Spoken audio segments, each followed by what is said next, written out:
रायगड, महाराष्ट्रासह देश विदेशातील ताज्या बातम्या पाहण्यासाठी मॅक्स इंडिया लाईव्ह चॅनलला सबस्क्राईब करा आणि बेल आयकॉन दाबायला विसरू नका.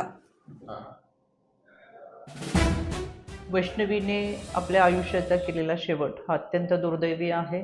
एकीकडे चांद्रयान यशस्वी झालं म्हणून आनंद साजरा करणारे आपण लोक, एआयच्या तंत्रज्ञानाच्या युगामध्ये वावरणारे आपण लोक, आणि अजूनही दुसरीकडे एक विकृत मानसिकता दिसते. म्हणजे हुंड्यासाठी, पैशासाठी जर छळ होत असेल आणि त्यामुळे या विकृतीच्या मानसिकतेला बळी पडून आत्महत्या करण्यात वैष्णवीने आपलं आयुष्य संपवलंय. मी आता जाहीर निषेध करते. याच घटनेच्या संदर्भात बोलायचं असेल तर थोडंसं खुलासाने मला आवर्जून सांगावंसं वाटतं. 6/11/2024 रोजी करिश्मा हगवणे यांनी राज्य महिला आयोगाला तक्रार दाखल केली होती. पण ही तक्रार होती ती भाऊजय आणि भाऊ यांच्या विरोधात. 7/11/2024 रोजी राज्य महिला आयोगाने तातडीने दखल घेत पौड पोलीस स्टेशनला कारवाई करण्याच्या सूचना दिल्या. पण कोणतीही कारवाई करण्यापूर्वी हा कुटुंबातला वाद होता, कुटुंबामधली समस्या होते, कुटुंबाचे प्रश्न होते, आणि म्हणून ते कुटुंबामध्येच बसून सामोपचाराने मिटवले पाहिजेत अशा पद्धतीच्या सूचना पोलिसांना देत यामध्ये काउन्सिलिंग करत हा वाद मिटवण्यात आला होता. आणि त्यावेळेस पौड पोलीस स्टेशनने देखील कारवाई केली होती. वैष्णवीने आत्ता जी आत्महत्या केली यामध्ये कोणत्याही पद्धतीची तक्रार वैष्णवी स्वतःकडून किंवा माहेरच्या लोकांकडून ही आयोगाला आलेली नव्हती. यामध्ये स्वतः राज्य महिला आयोगाने सुमोटो दाखल करत 19 तारखेला ही केस घेत संबंधित पोलीस विभागाला कारवाई करण्याच्या सूचना दिलेल्या आहेत. त्या अनुषंगाने आता यामध्ये 5 पैकी 3 आरोपी हे अटकेत आहेत. त्यामध्ये सासरा आणि दीर हे फरार आहेत.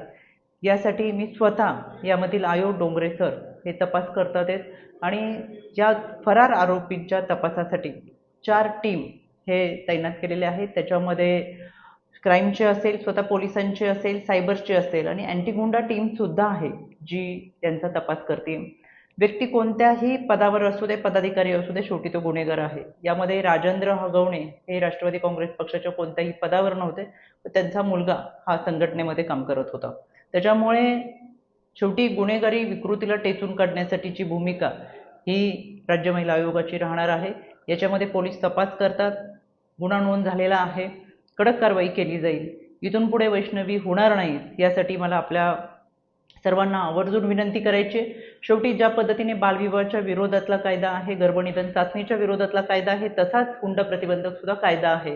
हुंडा देऊ आणि घेऊ नये यासाठी फार मोठ्या प्रमाणातल्या मोहीम ह्या महाराष्ट्रात राबवल्या जातात. त्याच्यामुळे जे कोणी हुंडा मागत असेल तर त्यांना खरं मुलगी नको आहे, हुंडा आणि लालसा त्यांच्या मनामध्ये आहे. त्याच्यामुळे आपण तळहाताच्या फोडासारख्या जपलेल्या मुलीसाठी जर विवाह करत असताना कोणी हुंडा मागत असेल तर तातडीने पोलिसांकडे गुन्हा नोंद करण्यासाठी मागणी करा, कारवाई करा, आणि खऱ्या अर्थानं या कायद्याच्या चौकटीतून कायदा अधिक सक्षम आहे. पण त्या पद्धतीने आपली भूमिका मांडण्यासाठी आपण सगळेजण एकत्रितरित्या काम करूया. राज्य महिला आयोगाच्या वतीनं सुमोटो दाखल करत यामध्ये पूर्णपणे पाठपुरावा केला जाईल. आरोपींवरती कठोर कारवाई आणि शिक्षा होईल यासाठी राज्य महिला आयोग हे सतर्क आहेत. पण त्याचबरोबर हुंडासाठी कोणाचा बळी जाऊ नये याच्यासाठी आपण सगळ्यांनी एकत्र येत खऱ्या अर्थानं भारतरत्न डॉक्टर बाबासाहेब आंबेडकरांनी तुम्हाला आणि मला संविधान दिलंय, घटना दिलंय, तर यासाठीच की माणूस म्हणून आपल्याला जगता आलं पाहिजे.